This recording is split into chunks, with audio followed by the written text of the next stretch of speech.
Amados leitores da Palavra de Deus, graça e paz de Cristo Jesus.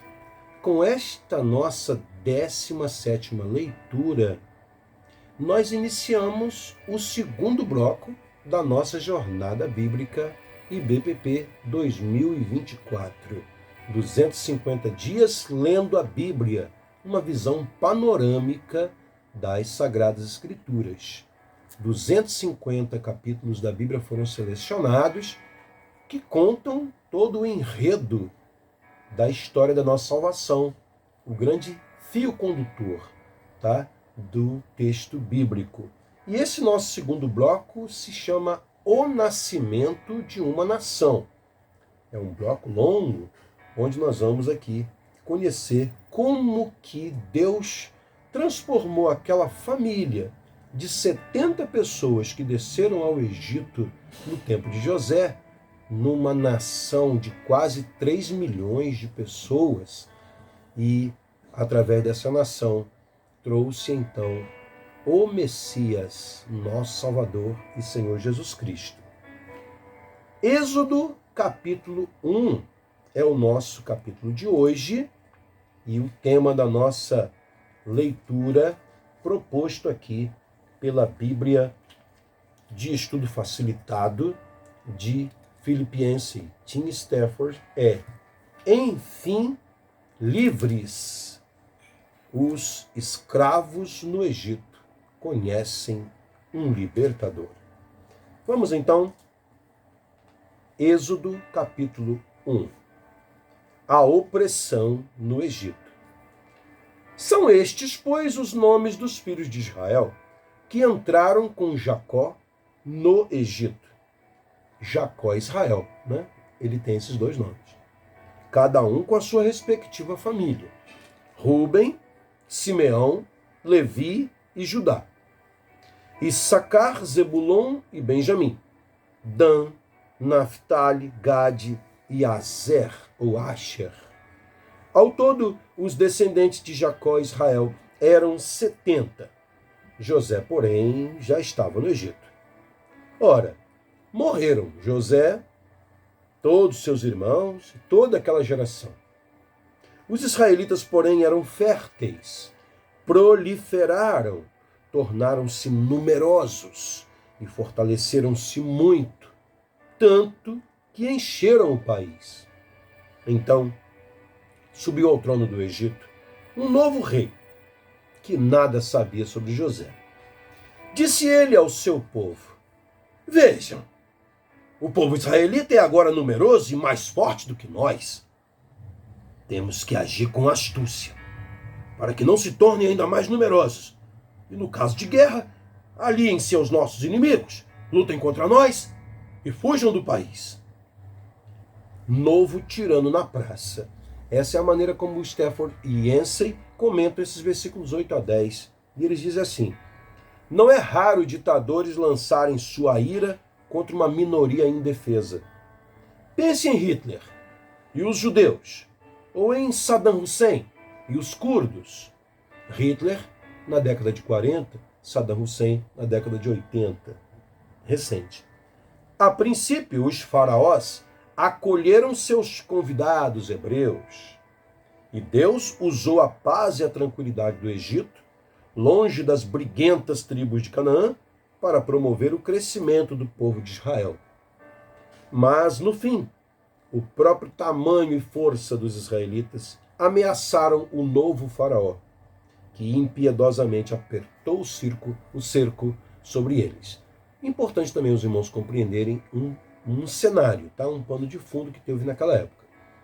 Quando José foi para o Egito, e depois Jacó e Israel com toda a sua família, o Egito era habitado ou era governado, melhor dizendo, por semitas, chamados na história egípcia de Ixos, os semitas aparentados dos hebreus, portanto, favoráveis a eles. Quando diz que um novo faraó surge que não conhece José, foi no momento histórico lá do Egito em que os Ixos foram expulsos. E nacionalistas, a gente usa essa expressão, né? Egípcios da gema, voltam ao poder. e eles agora querem, né, impor a sua cultura de novo e começam a desconfiar de qualquer um que seja estrangeiro. Tá? Foi esse processo aí que não foi assim, tá, irmãos, da noite pro dia. Um processo longo. História é assim, né? Tudo é longo na história. Tá? Foi gerando todo esse conflito que finalmente redundou nisso que vamos ler agora no versículo 11. Estabeleceram então sobre eles chefes de trabalhos forçados. Chega a escravidão, agora a opressão, para os oprimir com tarefas pesadas. E assim os israelitas construíram para o faraó as cidades celeiros de Pitom e Ramsés. Pitom e Ramsés. Moisés está usando aqui,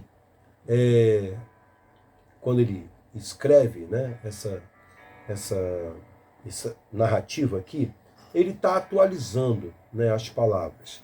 Ou editores mais adiante atualizaram. Por que isso que estamos querendo dizer com isso? O mais famoso faraó dos filmes, das novelas e tal, como sendo o opressor dos israelitas, é Ramsés. O problema, irmãos, é que Ramsés ele reinou no Egito muito tempo depois. Não bate a contagem dos anos, né? O faraó do Egito pode ter sido outro bem anterior a Ramsés. Algum editor posterior colocou o nome aqui da cidade, Ramsés, que era o nome na época em que o livro foi editado. Mas é possível que o faraó do Egito tenha sido outro e não Ramsés. Isso é uma grande disputa, inclusive, entre os historiadores, né? Todavia, quanto mais eram oprimidos, mais numerosos se tornavam e mais se espalhavam. Por isso, os egípcios passaram a temer os israelitas. Que tipo assim, que raio de povo é esse que quanto mais a gente oprime, mais eles crescem? Que isso que está acontecendo? Né? Os egípcios eram muito crédulos, aquilo que a gente chamaria aqui de supersticiosos, né? E coisas desse tipo estavam deixando eles já impressionados, eles estavam ficando com medo, né? E passaram a sujeitar os israelitas a cruel escravidão. Quando você tem medo de alguém, uma das possibilidades é você então passar a apertar o cerco contra esse alguém, né? Tornaram-lhes a vida amarga, impondo-lhes a árdua tarefa de preparar o barro e fazer tijolos e executar todo tipo de trabalho agrícola. Em tudo os egípcios os sujeitavam à cruel escravidão. O rei do Egito ordenou às parteiras dos hebreus, que se chamavam Sifrá e Puá: quando vocês ajudarem as hebreias a dar à luz, verifiquem se é menino. Se for, matem-no. Se for menina, deixem viver. Todavia, as parteiras temeram a Deus e não obedeceram às ordens do rei do Egito. Deixaram viver os meninos. Então o rei do Egito convocou as parteiras e lhes perguntou: por que vocês fizeram isso? Por que deixaram viver os meninos? Responderam as parteiras ao faraó: as mulheres hebreias não são como as egípcias. São cheias de vigor e dão à luz antes de chegarem às parteiras. Deus foi bondoso com as parteiras e o povo ia se tornando ainda mais numeroso, cada vez mais forte. Visto que as parteiras temeram a Deus, ele concedeu-lhes que tivessem suas próprias famílias.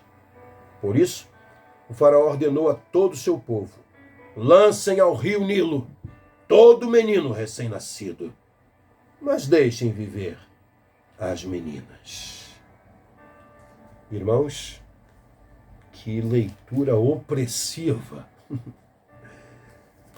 Essa é a reflexão de Stafford e Ansel.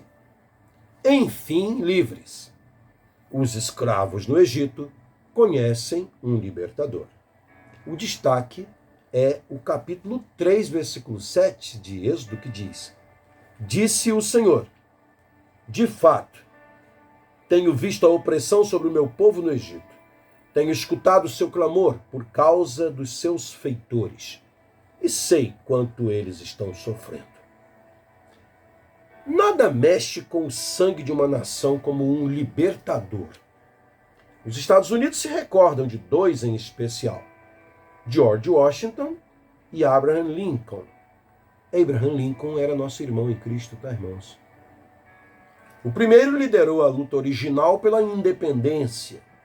Um século depois, o segundo libertou 3 milhões de pessoas quando assinou a proclamação de emancipação que libertou os africanos escravizados.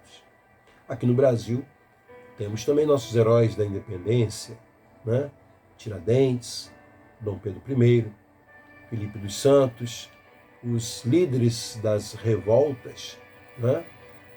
Inúmeras que aconteceram, a princesa Isabel, José do Patrocínio, que aliás era campista, né?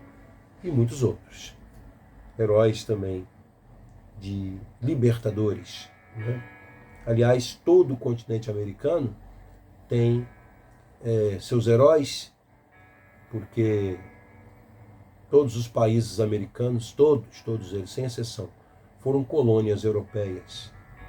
Até mesmo o torneio mais famoso do futebol do nosso continente se chama Libertadores da América, em homenagem a eles. Simão Bolívar, né? E muitos outros. Outros países também possuem seus libertadores. Citam aqui Stafford e Yancey. A Índia convocou um homem magro e pequeno chamado Gandhi, Mahatma, ou o Grande, para conduzir seu povo à liberdade. Os sul-africanos reverenciam Nelson Mandela por libertar os negros do opressivo regime apartheid. Para os israelitas, o libertador chamado Moisés realizou o que todos esses fizeram e mais. A Bíblia dedica 1/8 de suas páginas à história do tempo de Moisés. Uma quantidade de material com 2/3 da extensão do Novo Testamento inteiro. Interessante, né, irmãos? E quando Jesus, o grande libertador, veio redimir a humanidade da verdadeira opressão, que é o pecado, o Novo Testamento recorreu a Moisés para traçar uma comparação, como está lá registrado em Hebreus 3, de 1 a 6. Escravidão no Egito é o perfil que eles aqui trazem para a gente. O tempo para um libertador havia chegado. Gênesis se encerra com a mudança da família de Jacó, composta de 70 pessoas, para o Egito. Contudo, na cena de abertura de Êxodo, 350 anos depois, centenas de milhares de seus descendentes estão labutando nos imensos projetos de construção do faraó. Não como convidados mas como escravos. Um faraó particularmente cruel ordenou o assassinato de todos os bebês israelitas do sexo masculino, preparando sem saber o cenário para uma das grandes ironias da história. Os pais de Moisés o esconderam num cesto vedado entre as gramíneas de um pântano. Ali, o pequeno bebê chamou a atenção da filha do faraó. O mesmo decreto que pretendia destruir os israelitas levou o povo à sua libertação. Adotado no palácio, Moisés desfrutou de uma excelente educação clássica. Sua criação egípcia foi equilibrada pela alimentação israelita. Uma outra impressionante ironia: a filha do faraó pagou a própria mãe de Moisés para cuidar dele. Moisés, o filho de escravos, criado no centro do poder, preparou-se para o seu objetivo final, formar uma nação a partir de um bando desprezado de cativos.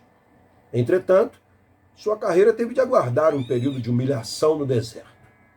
Moisés fugiu do Egito, sendo um sujeito impetuoso e confiante em si mesmo, que gostava de resolver as coisas com as próprias mãos. Voltou 40 anos mais tarde, relutante, com um pouco além de um pedaço de pau e um jumento. Enfim, livres. Os israelitas suportaram cerca de 4 séculos de opressão, quase o dobro de tempo da história dos Estados Unidos enquanto nação, antes de serem libertados. Até onde sabemos, durante aqueles anos, eles não receberam nenhuma comunicação direta do céu. Certamente havia a sensação de que Deus estava em silêncio. Moisés encarou um desafio formidável. De algum modo, ele tinha de conquistar a confiança dos escravos e inspirar esperança neles, para que pudessem, de fato, lançar fora suas cadeias. Enfim, precisava provar que Deus não se esquecera deles. No momento certo, Deus desencadeou um espetáculo de poder que pôs o cruel faraó de joelhos e convenceu os israelitas de que ele realmente se importava com o seu povo. Deus usou Moisés de formas incríveis. Ele foi a primeira pessoa registrada na Bíblia a realizar milagres. Encontrou-se com Deus de maneiras íntimas não concedidas a nenhum outro ser humano. Teve participação na autoria de boa parte do Antigo Testamento. Na história judaica, porém, ele obteve um lugar de primazia como libertador. Moisés liderou a marcha da liberdade do Egito para a terra prometida. Amém? Vamos orar ao Senhor? O que tem oprimido você? Clame. O libertador surgiu porque o povo clamou. Clame. Oremos. Bendito Deus, visita as aflições de cada um. Visita as aflições que têm sobrevindo sobre a vida de todos nós. Clamamos, meu Deus, para que Tu nos tragas a Tua paz e a Tua libertação. Tu és o nosso libertador, o único em quem confiamos. Livra-nos de todo mal. Assim como fizeste ao Teu povo de Israel, faça-nos, Senhor, e nos traga a liberdade total. Em Cristo encontramos essa liberdade, porque Ele disse, se o Filho libertar vocês, verdadeiramente sereis livres. Que os nossos amigos que estão assistindo a esse vídeo possam encontrar essa liberdade verdadeira que somente Jesus Cristo pode dar. Bendito seja o seu nome para sempre, ó Deus. Amém. Amém, ó Deus. Amém. Até a nossa próxima leitura, quando vamos seguir contando a história de Moisés. E na próxima leitura vamos receber umas dicas de leitura de Êxodo muito interessantes de Stafford e Philip Yancey. Até lá, próxima leitura amanhã, em nome de Jesus.